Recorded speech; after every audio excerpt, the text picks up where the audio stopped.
Hello friends, rising chess academy के YouTube channel में आपका एक बार फिर से स्वागत है। मैं मनमोहन सिंह आपको केमिस्ट्री पढ़ा रहा था और मैं केमिस्ट्री क्लास 12 की शुरू की थी और उसमें हम सॉलिड स्टेट चैप्टर को कवर कर रहे थे और हमने बेसिक पोर्शन को कवर कर लिया था और हमने क्लासिफिकेशन ऑफ सॉलिड्स तक आ गए थे। क्लासिफिकेशन लास्ट वीडियो में हमने क्लासिफिकेशन ऑफ सॉलिड्स में पढ़ा था कि सॉलिड्स को हम दो वे में क्लासिफाई कर सकते हैं, एक तो अरेंजमेंट ऑफ एटम्स और दूसरा इंटरमॉलिक्यूलर फोर्सेस के बेसिस पे। अरेंजमेंट ऑफ एटम्स के बेसिस पे हमने दो वे में क्लासिफाई किया था, जो कि हमारा था क्रिस्टलाइन और एमॉर्फस, और इंटरमॉलिक्यूलर फोर्सेस के बेसिस पे हमने क्लासिफाई किया था 4 टाइप्स में, जिसमें आयनिक, कोवलेंट, मॉलिक्यूलर्स एंड मेटालिक सॉलिड्स थे। अब हम उन सभी को डिटेल में स्टडी करते हुए चलेंगे और अपने पोर्शन को कवर करते हुए हम आगे बढ़ेंगे।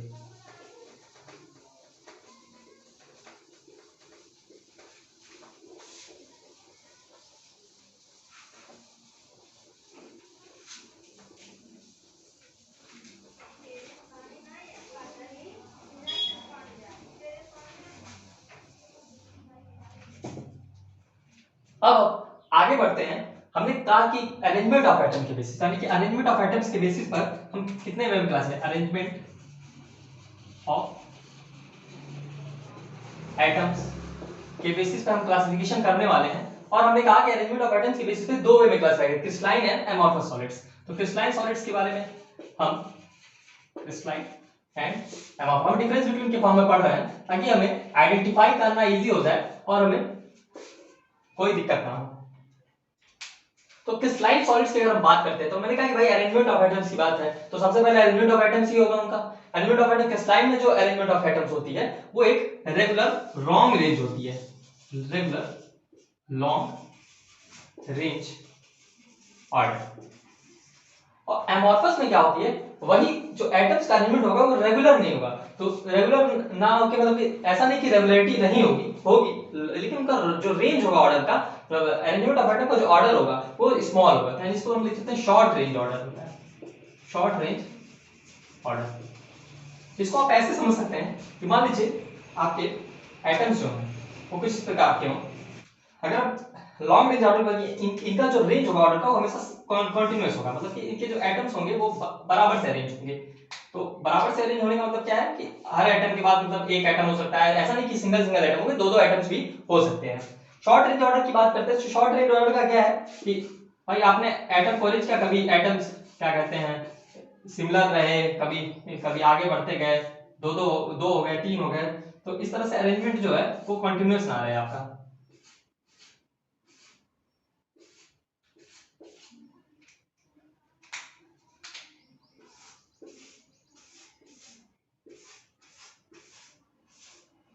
ऐसा कुछ अरेंजमेंट अगर आपको देखने को मिले तो आप कह सकते हैं कि ये लॉन्ग रेंज ऑर्डर या शॉर्ट रेंज ऑर्डर है ये है।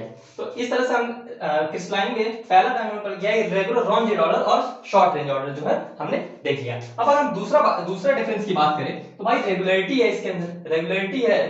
तो अगर हम इसको कट करेंगे, कट करने को काटने वाले हैं, यानी कि इसको फर्स्ट डिफरेंस करें, दूसरा डिफरेंस करें कि हम कटिंग विद शार्प नाइफ की अगर बात करें तो इसका जो सरफेस आएगा, जो कटने के बाद जो सरफेस हमें मिलेगा वो हमें क्या मिलेगा, रेगुलर प्लेन सरफेस मिलेगा। प्लेन सरफेस क्यों मिलेगा भाई, आप मान लीजिए इसको काटेंगे, कहीं से भी काटेंगे, पूरे एटम्स का जो अरेंजमेंट होगा वो सिमिलर होगा, सिमिलर होगा तो हमें जो प्लेन मिलेगी वो एकदम बराबर मिलेगी। शॉर्ट रेंज ऑर्डर है भाई, इसमें हम कहीं भी कट लगाएंगे तो कभी कोई आगे कोई पीछे, यानी कि जो हमें जो प्लेन मिलेगा कट करने के बाद वो हमें रेगुलर जो है प्लेन सरफेस नहीं मिलेगी, हमें क्या मिलेगा, इररेगुलर सरफेस मिलेगा, इररेगुलर सरफेस मिलेगा। अगर इसको हम पिक्टोरियली समझें, पिक्टोरियली इस तरह समझ सकते हैं, भाई मान लीजिए आपका एक ये सॉलिड है, आपने इसको कट किया, ठीक है, कट करने के बाद इसका जो प्लेन आपको ऑब्टेन होगा ये दोनों बराबर। मैं 2D में बता रहा हूं, ये आपको 3D में भी दिखाया जा सकता है, लेकिन 3D दिखाने के लिए हमें 3D स्क्रीन की जरूरत होगी, जो कि मेरे पास है मतलब। तो इसको कट करेंगे तो ये आपको रेगुलर सरफेस के फॉर्म में मिलेगा। तो इस तरह से आप डिफरेंस कर सकते हैं, दो बेसिस हो गया हमारा डिफरेंस का। हम अगर कोई भी आपसे पूछे कि भाई क्रिस्टलाइन है कि अमॉर्फस है, मान लीजिए कोई इंसान पूछे ये बकरी क्या क्रिस्टलाइन है कि अमॉर्फस है, बकरी काट दीजिए, बकरी काट देंगे, अगर देखेंगे कि उसका जो सरफेस मिला है वो क्या है, अगर प्लेन है तो उसको हम कहेंगे क्या है, वो क्रिस्टलाइन वक्री है। और अगर हमने उसको देखा कि प्लेन नहीं है यानी कि इरेगुलर सरफेस है, तो यानी कि अमोर्फस है। आगे हम अगले डिफरेंस की बात करते हैं।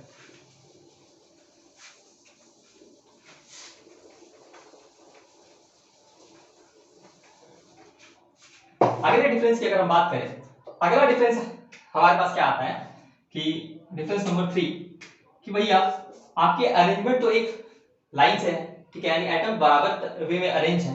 अरेंज अगर बराबर वे में है यानी कि उनका जो लॉन्ग रेंज और ऑर्डर है, तो इसकी वजह से उनका मेल्टिंग पॉइंट जो होगा वो एक डेफिनेट होगा, यानी कि डेफिनेट मेल्टिंग पॉइंट, जिसको कहेंगे शार्प मेल्टिंग पॉइंट और शार्प मेल्टिंग पॉइंट कहेंगे। अमोर्फस में क्या है कि भाई रेगुलर अरेंजमेंट है ही नहीं, कहीं कोई एटम्स के बीच ज्यादा है, कोई कम है, तो इसलिए इनका जो डेफिनेट मेल्टिंग पॉइंट ना होके क्या होता है, इरेगुलर मेल्टिंग पॉइंट हो सकता है, या क्या है कि रेंज ऑफ मेल्टिंग पॉइंट हो सकता है। तो रेंज ऑफ मेल्टिंग पॉइंट, तो शार्प मेल्टिंग पॉइंट नहीं होगा। अब सेम मेल्टिंग पॉइंट से ही अगर हम दूसरे चीज को डिराइव करें, मेल्टिंग पॉइंट हम क्या कर सकते हैं, हम हीट ऑफ फ्यूजन की बात कर सकते हैं। हीट ऑफ फ्यूजन में क्या कहेंगे हम, हीट ऑफ फ्यूजन की अगर हम बात करें तो भाई डेफिनेट मेल्टिंग पॉइंट है, तो इसका एक हीट ऑफ फ्यूजन जो होगा वो डेफिनेट होगा, तो इसको कह सकते हैं डेफिनेट हीट ऑफ फ्यूजन भी हमारा मिलेगा।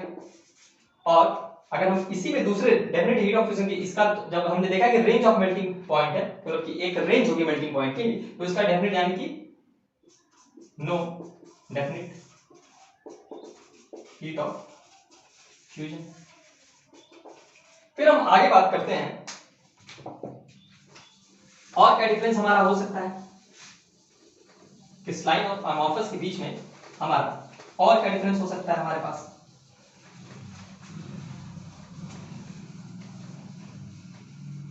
अगले डिफरेंस की अगर हम बात करते हैं, तो अगला डिफरेंस हमारा क्या आ सकता है कि क्रिस्टलाइन सॉलिड्स की क्या होती है, डिफरेंट ज्योमेट्रिकल शेप्स होती है, यानी कि हम कह सकते हैं कि डेफिनेट ज्योमेट्रिकल शेप।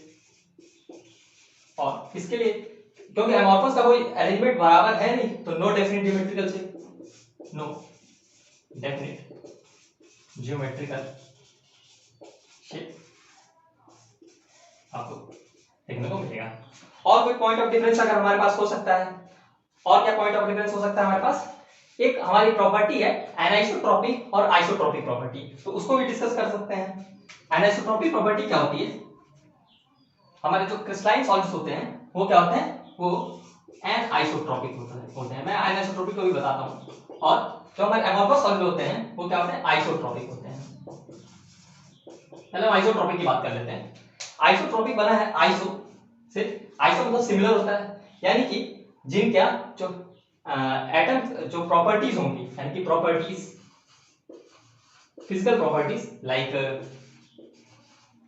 आपका रिफ्रैक्टिव इंडेक्स की बात कर ले हम, रिफ्रैक्टिव इंडेक्स, और दूसरी हम बात कर सकते हैं इलेक्ट्रिकल कंडक्टिविटी, इलेक्ट्रिकल कंडक्टिविटी। ये क्या हो, आइसोट्रॉपिक का, आइसो का मतलब क्या होता है, सेम होता है, यानी कि ये सेम इन ऑल डायरेक्शन हो, तो हम क्या कहेंगे, आइसोट्रॉपिक कहेंगे उसको, यानी कि आइसोट्रॉपिक क्या प्रॉपर्टी जो है वो सेम है। अब आइसोट्रॉपिक एन आइसोट्रॉपिक मतलब एन मतलब विदाउट, यानी कि ये जो सारी प्रॉपर्टीज है like refractive index and electrical conductivity etcetera, जो भी फिजिकल प्रॉपर्टीज होंगी वो डिफरेंट होंगी डिफरेंट डायरेक्शन में, तो यानी कि physical property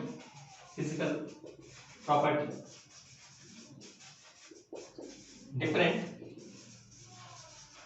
in different directions, तो हम इसको क्या कहेंगे, ये क्या होता है, ये एनाइसोट्रॉपिक होता है। तो ये हमारे 6 पॉइंट ऑफ डिफरेंस थे, जो कि हम कह सकते हैं क्रिस्टलाइन और अमोर्फस के बीच में है, और हम इनको इस बेसिस पे क्लासिफाई, जिस बेसिस पे क्लासिफाई किया था हमने, उस बेसिस पे हम इसको डिवाइड करते हैं। तो क्रिस्टलाइन के एग्जांपल्स क्या क्या हो सकते हैं, क्रिस्टलाइन के अगर एग्जांपल की हम बात करें, तो क्रिस्टलाइन के एग्जांपल में हम कह सकते हैं कि रॉक सॉल्ट, NaCl, CaCl2, जो भी क्रिस्टल होंगे इनको क्या कहेंगे हम, क्रिस्टलाइन। मेटल्स, सारे ही मेटल्स हमारे ये क्या होंगे, एग्जांपल होंगे किसके, ये हमारे एग्जांपल होंगे क्रिस्टलाइन सॉलिड के। अमोर्फस सॉलिड का एग्जांपल क्या होगा, अमोर्फस सॉलिड के एग्जांपल की अगर हम बात करें, एग्जांपल की बात करेंगे अमोर्फस सॉलिड के, तो हम प्लास्टिक ले सकते हैं, वुड ले सकते हैं, पॉलीमर्स ले सकते हैं, जितने भी पॉलीमर्स होंगे, रबड़ एक्सेट्रा, हम उन सबको देखेंगे तो क्या है, तो एमॉर्फस है, क्योंकि हम उनको कट करेंगे तो हम रबड़ को, मैं बचपन में हमेशा रबड़ कट करने की कोशिश करता था कि भाई तो उसको बराबर क्लीवेज कर दिया है, लेकिन हम कभी क्लीवेज कर ही नहीं पाते बराबर, हमें उसको पता ही नहीं था कि भाई वो एमॉर्फस है, उसको हम कैसे भी काटेंगे साथ में से तो हमेशा उसकी सरफेस जो है वो प्लेन नहीं आएगी। तो यानी कि क्रिस्टलाइन और एमॉर्फस के अगर बेसिक डिफरेंस की बात करें तो उनको कट करके हम पता कर सकते हैं कि ये क्या है, क्रिस्टलाइन है कि एमॉर्फस है। अब हम नेक्स्ट बात करते हैं on the basis of the arrangement with intermolecular forces, यानी इंटरमॉलिक्यूलर फोर्सेस के बेसिस पे हमने 4 वे में क्लासिफाई किया था।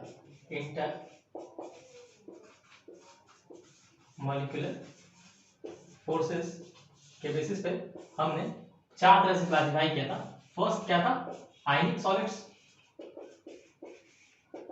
दूसरा था हमारा कोवेलेंट सॉलिड भाई, थर्ड मेरा था मॉलिक्यूलर सॉलिड्स, सॉलिड्स, और फोर्थ मेरा जो था उसको हम बात करें तो वो क्या था हमारा, मेटेलिक सॉलिड्स, मेटेलिक सॉलिड्स। अब हम एक एक करके इनकी डिटेल स्टडी करते हैं।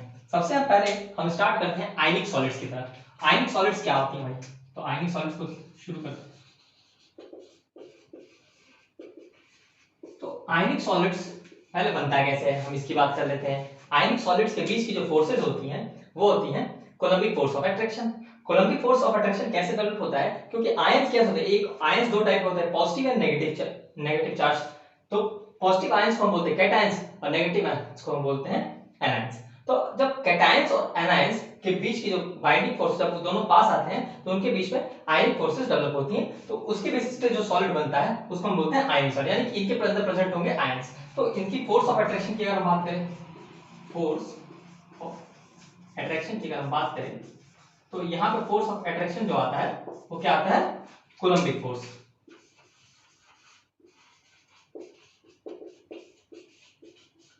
नेक्स्ट अगर हम बात करें फोर्स ऑफ अट्रैक्शन के अलावा और क्या चीजें हमें, force of attraction strong, coulombic force की स्ट्रॉन्ग फोर्स होती है, स्ट्रॉन्ग फोर्स होती है। तो भाई अगर हम बात करेंगे melting point and boiling point की, तो हम वहां पे क्या पाएंगे, मेल्टिंग पॉइंट और बॉइलिंग पॉइंट की क्या हुई, हाई हुई। अब भैया मेल्टिंग पॉइंट और बॉइलिंग पॉइंट तो हाई हाई होगी, कोलम्बिक फोर्स ऑफ अट्रैक्शन है भैया, इसलिए। अब हम बात करते हैं इलेक्ट्रिकल कंडक्टिविटी की, इलेक्ट्रिकल कंडक्टिविटी की,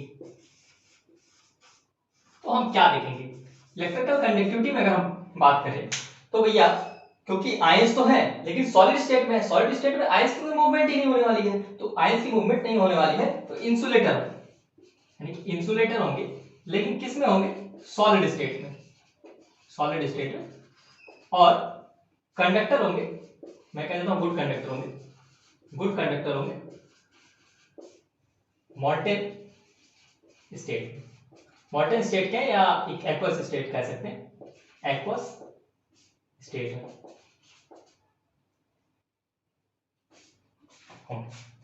अब इन तीन के अलावा और क्या बातें हो सकती हैं भाई, फोर्स ऑफ अट्रैक्शन की बात कर ली हमने, melting point, boiling point, electrical conductivity की बात कर ली। अब हम अगली बात जो करते हैं वो स्ट्रेंथ की बात कर लेते हैं। स्ट्रेंथ क्या होगी भाई इसकी, तो अगर हम स्ट्रेंथ की बात करें तो स्ट्रेंथ जो है हमारे, क्योंकि भैया हमारे आयनिक सॉलिड्स हैं, स्ट्रॉन्ग फोर्स है तो स्ट्रेंथ भी अच्छी होगी, यानी कि ये हार्ड होते हैं। और क्या खास बात हो सकती है आयनिक सॉलिड्स की, और खास बात में अगर हम बात करें तो इनकी सॉल्युबिलिटी की बात कर लेते हैं, सॉल्युबिलिटी की बात कर लेते हैं।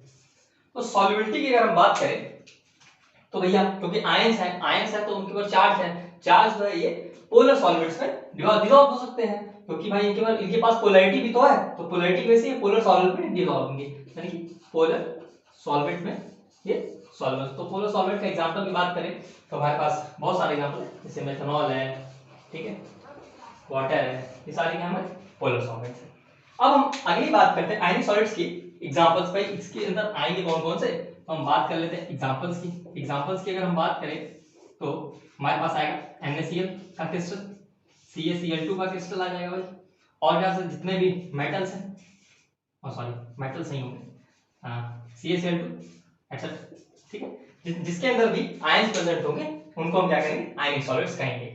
फिर अगली बात हम क्या करेंगे, हम आयनिक सॉलिड्स के बारे में हमने पढ़ लिया। अब अगली बात जो है हम वो कोवेलेंट सॉलिड्स के बारे में पढ़ेंगे।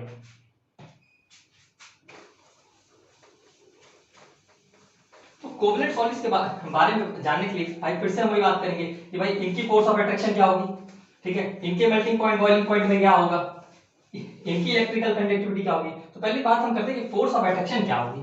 फोर्स ऑफ अट्रैक्शन की हम बात करें कोवेलेंट सॉलिड्स के अंदर, तो कोवेलेंट सॉलिड के अंदर जो फोर्स ऑफ अट्रैक्शन होती है वो कूलम्बिक, वो भी क्या होती है, कोवेलेंट फोर्सेस होती हैं। कोवेलेंट फोर्सेस अगर होती हैं तो हम उनकी बात करते हैं कोवेलेंट सॉलिड्स की।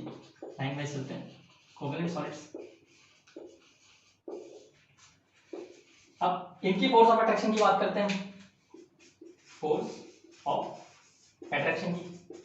तो इसकी फोर्स ऑफ अट्रैक्शन क्या होगी, तो मैं कह दूंगा भैया फोर्स ऑफ अट्रैक्शन जो है इसकी कोवेलेंट फोर्सेस होंगी, कोवेलेंट फोर्सेस होंगी।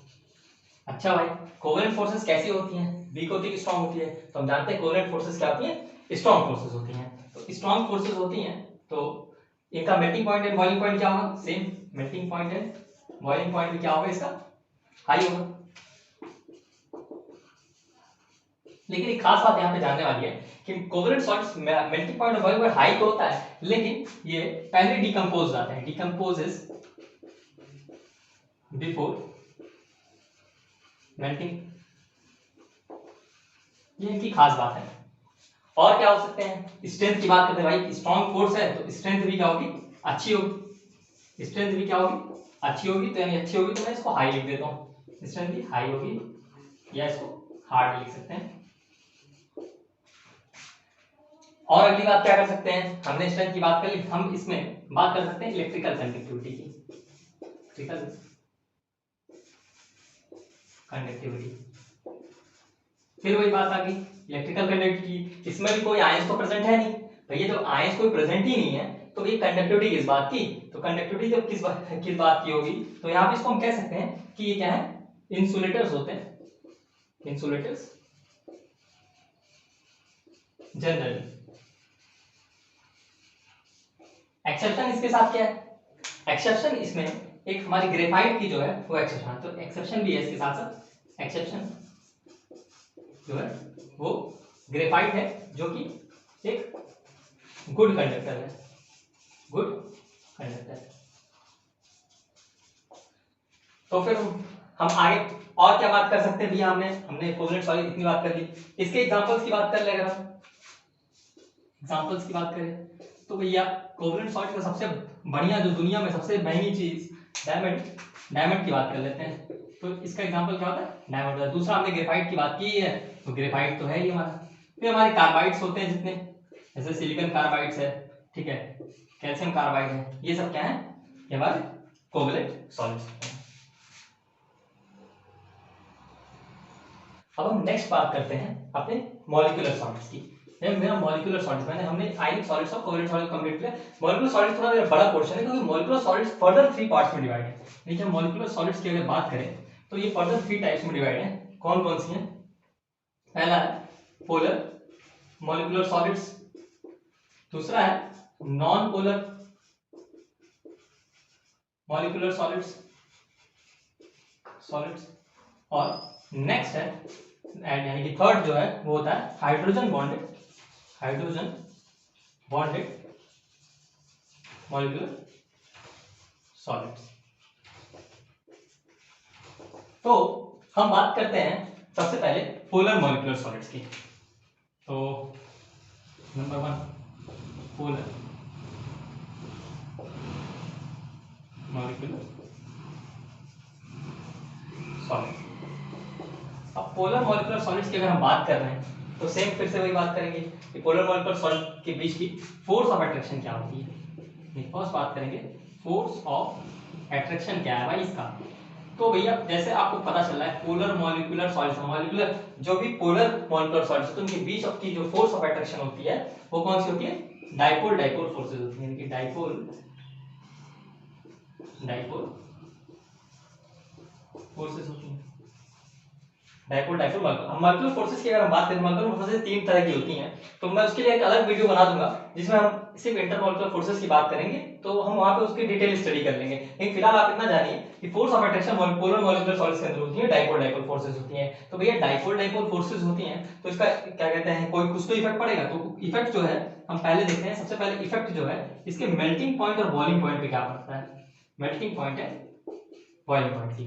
तो भैया अगर हम मेल्टिंग पॉइंट और बॉइलिंग पॉइंट की बात करेंगे तो डाइपोल डाइपोल फोर्सेस के इंटरमॉलिक्यूलर फोर्सेस हैं। अब इंटरमॉलिक्यूलर फोर्सेस कुछ भी हो जाए है तो वीक फोर्सेस ही, तो वीक फोर्सेस हैं तो इसलिए इनका जो है मेल्टिंग पॉइंट और बॉइलिंग पॉइंट भी होता होगा वो लो होगा।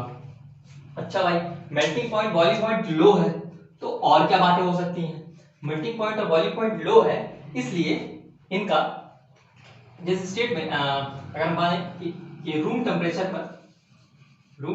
पर ये मिलेंगे आपको किस फॉर्म में, हमको लिक्विड स्टेट या गैसेस स्टेट में मिलेंगे।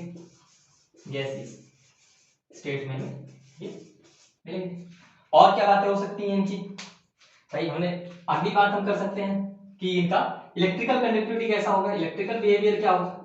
इलेक्ट्रिकल कंडक्टिविटी की अगर हम बात करें तो इलेक्ट्रिकल कंडक्टिविटी की अगर हम बात करेंगे तो हम जानते हैं कि भैया पोलर मॉलिक्यूलर सॉलिड्स हैं, इनके अंदर पोलैरिटी जो होती है, लेकिन सॉलिड स्टेट में उस पोलैरिटी का कोई मतलब नहीं है। भाई पोलैरिटी का कोई मतलब नहीं है तो इसलिए जो है इनका जो हमारा इलेक्ट्रिकल कंडक्टिविटी है वो पुअर कंडक्टर्स हो जाएंगे। अब और स्ट्रेंथ की बात करते हैं, क्योंकि भैया फोर्स ऑफ अट्रैक्शन वीक है तो इनका स्ट्रेंथ भी क्या होगा, वीक होगा, तो इसलिए सॉफ्ट होंगे। तो हम स्ट्रेंथ की अगर बात कर ले, स्ट्रेंथ वो क्या होगा, सॉफ्ट होंगे। या कहें कि मैं स्ट्रेंथ वीक होगा तो इसको मैं लिखता हूँ सॉफ्ट होता है। और सॉफ्ट इसलिए है क्योंकि भैया ये फोर्सेस डाइपोल फोर्सेस बहुत ही बहुत छोटी फोर्स है, इनके बीच ये अट्रैक्टिव फोर्सेस है जो कि बहुत ही कम होता है, इनका मैग्नीट्यूड बड़ा कम होता है, तो इसलिए ये जनरली सॉफ्ट होते हैं। अब पोलर मॉलिक्यूलर सॉलिड्स के बाद हम नेक्स्ट बात करते हैं नॉन पोलर। अच्छा, एग्जांपल हमारा रहेगा। एग्जांपल की अगर हम बात करें पोलर मॉलिक्यूलर सॉलिड्स के एग्जांपल की, तो एग्जांपल के रूप में हम इसको देख सकते हैं। भाई हमारे एग्जांपल की बात कर लेते हैं। एग्जांपल में हम जो भी मॉलिक्यूल जैसे HCl है, HCl क्या है, H और Cl के बीच में इलेक्ट्रोनेगेटिव डिफरेंस है, तो इसकी इनके बीच में पोलैरिटी है, तो पोलैरिटी होने की वजह से इनका जो सॉल्ट बनेगा वो पोलर मॉलिक्यूलर सॉल्ट बनेगा। और क्या एग्जांपल हो सकता है, SO2 सल्फर और ऑक्सीजन के बीच में भी है, तो इनके बीच के भी ये भी क्या है, पोलर मॉलिक्यूलर सॉलिड्स हैं, एक्सेट्रा हम कर सकते हैं। तो अब अगली बात हम करते हैं कि नॉन पोलर मॉलिक्यूलर सॉलिड्स क्या होते हैं। तो नॉन पोलर मॉलिक्यूलर सॉलिड्स की अगर हम बात करें तो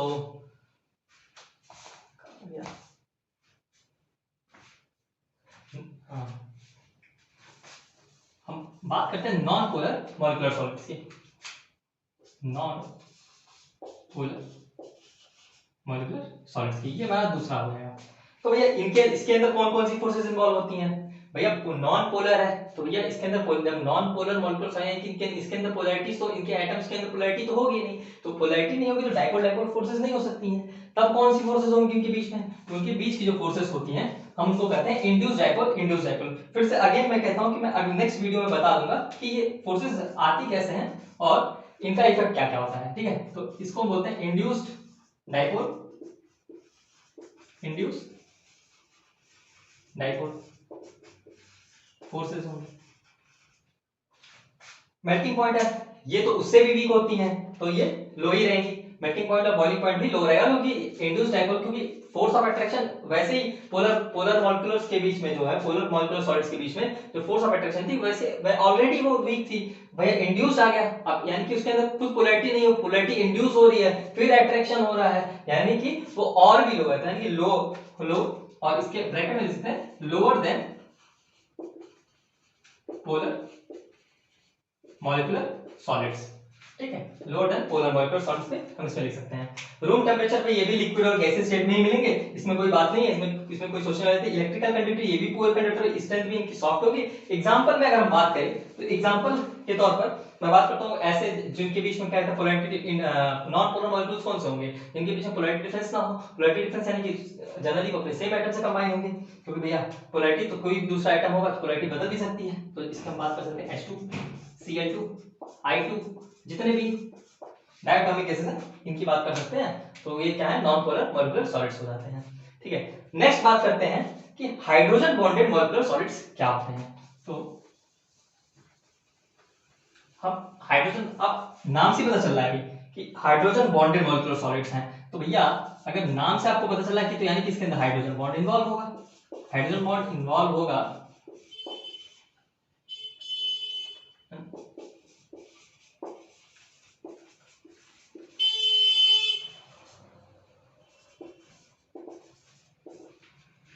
तो भैया इसके अंदर हाइड्रोजन, तो हाइड्रोजन बॉन्ड किस किस एटम्स के अंदर होता है। तो पहली बात तो इनकी फोर्स ऑफ अट्रैक्शन की बात कर लेते हैं, फिर हम उसको आगे डिटेल करते हैं कि हाइड्रोजन बॉन्ड किस किस एटम में होते हैं।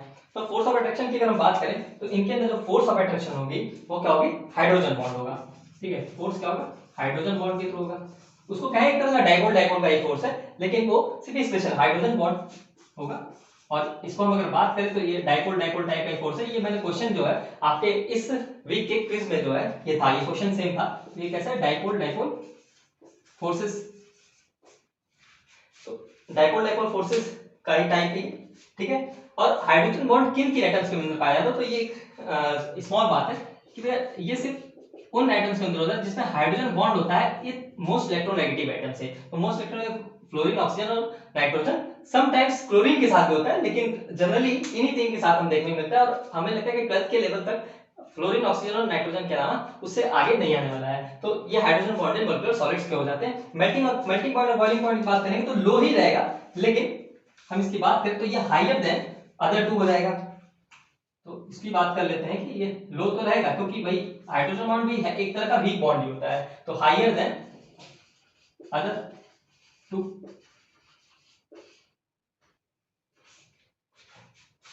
अगर ये भी लिक्विड और गैसेस स्टेट में ही पाए जाते हैं। और इलेक्ट्रिकल कंडक्टिविटी की अगर बात करें तो ये भी पुअर कंडक्टर ही होते हैं।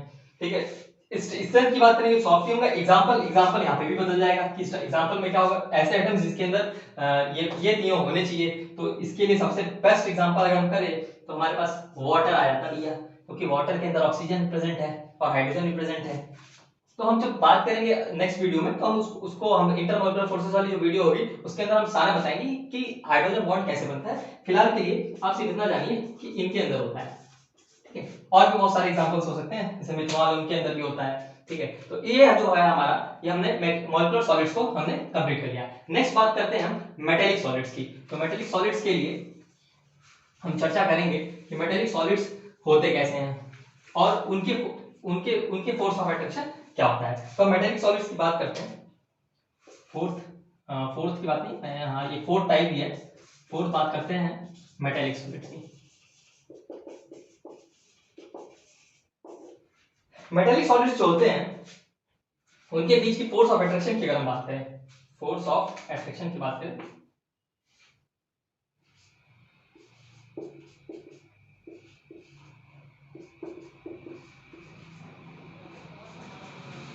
इनके बीच की जो फोर्स ऑफ अट्रैक्शन होती है वो मेटेलिक फोर्स है। मेटेलिक फोर्स बनती कैसे है, तो जरा हम इसको अलग से भी जान लेते हैं, मेटेलिक फोर्सेस बनती कैसे हैं।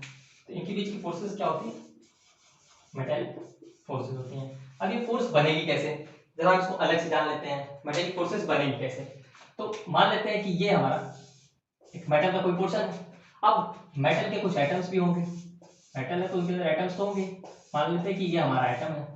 तो भैया अगर ये हमारा एटम है, ठीक है, और हम जानते हैं मेटल्स क्या होते हैं, मेटल जिनकी आयनेशन एनर्जी बड़ी लो होती है, थोड़ी सी एनर्जी मिलने के बाद उनके अंदर से इलेक्ट्रॉन जम करके बाहर आ जाएंगे। भैया बाहर आ जाएंगे तो यहीं कहीं तो रहेंगे, कहाँ जाएंगे भाई। तो जैसे ही वो बाहर आएंगे तो क्या होगा, मेटल क्या हो जाएगा, पॉजिटिव चार्ज हो जाएगा, यानी कि यहाँ पे भी आयंस डेवलप हो गए। तो इस पॉजिटिव चार्ज एटम को क्या बोलते हैं, कर्नल्स बोलते हैं। तो ये कर्नल्स और ये सी ऑफ इलेक्ट्रॉन्स, जो कि इलेक्ट्रॉन क्लाउड हमें दिख रहा है ना, तो इन इलेक्ट्रॉन सी ऑफ इलेक्ट्रॉन्स की वजह से जो है फोर्स ऑफ अट्रैक्शन डेवलप होती है। और इस फोर्स ऑफ अट्रैक्शन को ही क्या बोलते हैं, हम मेटेलिक फोर्सेस बोलते हैं। अब ये जो मेटेलिक फोर्सेस है, क्योंकि इसमें पॉजिटिव और नेगेटिव आयंस के बीच का क्या कहते हैं, अट्रैक्शन है, आयंस तो नहीं कहूंगा, पॉजिटिव और नेगेटिव के बीच का अट्रैक्शन है, तो कोलम्बिक फोर्सेस है। तो ये ऑलरेडी स्ट्रांग होगी, तो ऑलरेडी स्ट्रांग होगी तो फिर क्या होगा, हमारा ऑलरेडी स्ट्रांग होगा, हमारी मेटेलिक फोर्सेस की वजह से melting point and boiling point ये लो ना होके ये क्या हो जाएगा, हाई हो जाएगा। अच्छा भैया, मेल्टिंग पॉइंट और बॉइलिंग पॉइंट हाई हो गया, तो रूम टेम्परेचर पे क्या हो गया, रूम टेम्परेचर पे ये तो हमें मिलेंगे सॉलिड स्टेट में भैया। इसमें कोई दिक्कत वाली बात नहीं है कि हमें रूम टेम्परेचर पे जनरली सॉलिड स्टेट में हमें देखने को मिलेंगे। जनरली हो भी सकता है कि लिक्विड स्टेट में मिल जाए, जैसे कि मरकरी।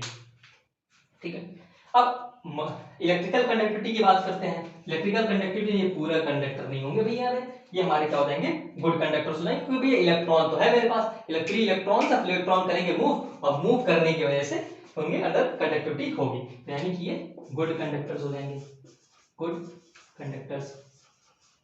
फिर हम बात करते हैं और क्या हो सकता है भैया, स्ट्रेंथ की बात करेंगे, तो भैया वो भी चेंज हो जाएगा, फोर्स स्ट्रॉन्ग तो स्ट्रेंथ भी स्ट्रॉन्ग, यानी कि वो हार्ड हो जाएंगे, तो ये हार्ड हो जाएगा भैया।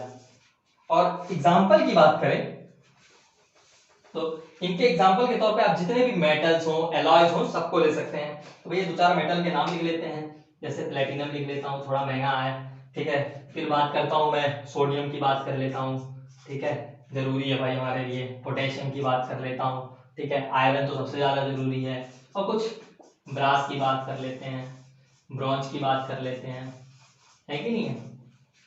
तो ये सारे जो हैं इसके एग्जाम्पल रहेंगे। अब मेटेलिक सॉलिड्स की और भी कुछ प्रॉपर्टीज होती हैं जिनको हमें जानना जरूरी है। तो और क्या क्या प्रॉपर्टीज होती है मेटेलिक सॉलिड्स की, तो भाई हम उनको भी कवर अप कर लेते हैं। हमारा ये क्वेश्चन तो हो गया है। तो मेटेलिक सॉलिड्स की और क्या क्या प्रॉपर्टी होती हैं, तो जैसे मेटेलिक सॉलिड्स जो है वो लस्ट्रस होते हैं, यानी कि चमकदार होते हैं। और क्या प्रॉपर्टीज होती हैं मेटेलिक सॉलिड्स की, मेटेलिक सॉलिड्स की प्रॉपर्टी की बात करें तो वो लस्ट्रस होते हैं, मेटल्स के अंदर लस्टर होता है, चमक होती है। तो अगली बात क्या करते हैं, मेटल जो है मेलेबल, मेलिएबल और डक्टाइल भी होते हैं। तो ये दो चार बातें और हैं जो मेटल्स के साथ इन्वॉल्व होती हैं। अब हम और क्या बात कर सकते हैं मेटल्स के बारे में। मेटल्स के बारे में हमने एग्जांपल भी पढ़ लिया, बाकी तो हमारा मेटल्स के बारे में हमको इतना ही पढ़ना है, इससे ज्यादा जानने की जरूरत नहीं है। ठीक है, तो ये हो गई हमारी डिफरेंट टाइप ऑफ सॉलिड्स की बात कर ली हमने। अब हमें पढ़ना है कि स्पेस लैटिस क्या होता है और यूनिट सेल क्या होता है। अब हम नेक्स्ट बात करेंगे स्पेस लैटिस की। स्पेस लैटिस क्या होता है भाई, उसको जानने से पहले जरा मैं आपको कुछ एक बात है जो कि आपके लिए इंपॉर्टेंट होगी भाई, आइसोमॉर्फिज्म, आइसोमॉर्फिज्म और एंड पॉलीमॉर्फिज्म, पॉलीमॉर्फिज्म ये आपका होमवर्क होगा आज की इस वीडियो का। नेक्स्ट वीडियो में मैं इसको बताऊंगा आइसोमॉर्फिज्म और पॉलीमॉर्फिज्म। आप इसको तरह से देखिएगा कि आइसोमॉर्फिज्म और पॉलीमॉर्फिज्म क्या होता है। ये ऐसा वाइड सब्जेक्ट वाइड वैरायटी में है कि जो लोग कंप्यूटर साइंस भी पढ़ते होंगे उनके पास भी आइसोमॉर्फिज्म और पॉलीमॉर्फिज्म, जो फिजिक्स पढ़ते होंगे उनके लिए भी इंपॉर्टेंट है कि इनकी डेफिनेशन क्या होती है और इसका मतलब क्या है। ठीक है, तो इसको जरूर करिएगा। अब हम बात करते हैं स्पेस लैटिस की। स्पेस लैटिस की अगर हम चर्चा करें तो स्पेस लैटिस क्या होता है कि भाई आपको कुछ पॉइंट्स होंगे, उनका अरेंजमेंट हो थ्री डायमेंशनल स्पेस में, क्योंकि स्पेस से हमें पता चल रहा है कि स्पेस हमको क्या देता है, थ्री डायमेंशन का हमें अंदाजा है कि कोई चीज थ्री डायमेंशनल होगी। तो यानी थ्री डायमेंशन में कोई अरेंजमेंट हो एटम्स का, तो हम उसको क्या बोलते हैं, स्पेस लैटिस बोलते हैं। तो हम इसका डेफिनेशन अगर लिखना चाहें तो डेफिनेशन हम इस तरह से लिख सकते हैं कि रेगुलर अरेंजमेंट ऑफ पॉइंट्स। अब पॉइंट्स में क्या क्या हो सकते हैं, पॉइंट्स आपका एटम भी हो सकता है, मॉलिक्यूल भी हो सकता है, आयन भी हो सकता है, in three dimensional space is called crystal lattice, crystal lattice और स्पेस लैटिस। हम इसकी डेफिनेशन इस तरह से लिख सकते हैं। तो आपको समझ में आ गया भाई, स्पेस से है भाई थ्री डायमेंशन में आप पॉइंट्स को घुमा दीजिए, मतलब अरेंज कर दीजिए, और वहां से जो आपको क्रिस्टल स्ट्रक्चर मिलता है उसको हम क्या बोलते हैं, स्पेस लैटिस बोलते हैं। अच्छा भैया, ये तो स्पेस लैटिस हो गई कि भाई पूरा एक बड़ी बात हो गई कि यार इससे आपने अरेंजमेंट ऑफ एटम्स कर दिए। अब एक अगली बात आती है, स्पेस लैटिस का ही पार्ट है, उसको हम बोलते हैं यूनिट सेल। क्या होता है भैया, यानी कि यूनिट सेल। यूनिट सेल से मतलब समझ में आ रहा है कि एक सेल, एक सेल यानी कि सबसे स्मॉल होगा भैया, स्मॉल। तो यानी कि जो स्पेस लैटिस का सबसे स्मॉलेस्ट पोर्शन होगा उसी को क्या हम बोलेंगे, यूनिट सेल बोलेंगे। यानी कि smallest portion of crystal lattice, यानी कि सबसे स्मॉलेस्ट पोर्शन होगा क्रिस्टल लैटिस का, which is repeated over and again to form crystal lattice is called unit cell। यानी कि वो छोटी एंटिटी जो कि जिसका रिपीटिशन होगा और उसके रिपीटिशन से जिसका रिपीटिशन होगा ओवर एंड अगेन, तो वो एक क्रिस्टल लैटिस बनाएगा, तो उसको हम क्या बोलते हैं, यूनिट सेल बोलते हैं। जैसे कि इसका सीधे सिंपल सा आप एक अंदाजा ऐसे समझ सकते हैं कि भैया आपका कोई सब्सटेंस कैसे बनता है, सब्सटेंस जो है डिफरेंट टाइप ऑफ मॉलिक्यूल से बनता होगा, ठीक है, या मॉलिक्यूल्स क्या हमें को अरेंजमेंट ऑफ एटम्स से बनता है, तो हम जो सब्सटेंस होता है उसको हम ऐसा समझते हैं सब्सटेंस हमारा एक स्पेस लैटिस है और यूनिट सेल जो है हमारा वो स्मॉलेस्ट एटम है जिससे जो है वो सब्सटेंस बना हुआ है। तो हम इस तरह से इसको समझ सकते हैं स्पेस लैटिस और यूनिट सेल। अब पिक्टोरियली बात करें, पिक्टोरियली इस चीज को कैसे हम ऑब्जर्व कर सकते हैं, जैसे मान लीजिए आपने एक घर बनाया, अब हम ये देखते हैं ये जो पूरा मेरा 3 डायमेंशनल स्पेस का रीजन दिख रहा है ये हमारा किस चीज का रीजन है, ये मेरा पूरा क्रिस्टल लैटिस है, यानी मैंने क्या बनाया है इसमें, ये जो पूरा बनाया हमने ये क्या है, हमारा क्रिस्टल लैटिस बनाया है। अब इसमें जो सबसे स्मॉलेस्ट पोर्शन होगा, जो कि सबसे स्मॉलेस्ट पोर्शन होगा, मानते हैं कि हमारा एक ब्लॉक है, अगर मैं एक एक घर को बात करूं, ये जो घर हमें दिख रहा है एक एक ब्लॉक करूं, यानी कि आपको 4 कमरे दिख रहे होंगे, 1 2 3 ये 4, यानी कि ये सबसे स्मॉल, इससे स्मॉलेस्ट यूनिट्स तो कोई है नहीं, तो सबसे स्मॉलेस्ट यूनिट है वही क्या है हमारा, वही हमारा क्या होता है, यूनिट सेल होता है। यानी कि अगर मैं आपको एक अलग से बना के दिखा दूं, जो सबसे स्मॉलेस्ट इसमें पोर्शन है ये यही हमारा क्या है, यूनिट सेल है। अब मैं यूनिट सेल में डायमेंशन क्या क्या हो सकते हैं, यूनिट सेल अब डायमेंशन क्या क्या हो सकते हैं उसकी बात कर लेते हैं भैया। हमारी एक ये लेंथ हो सकती है, ठीक है, एक ये ब्रेथ हो सकती है, एक ये हाइट हो सकती है, यानी कि हमारे 3 कोऑर्डिनेट जो है वो लेंथ के हो गए।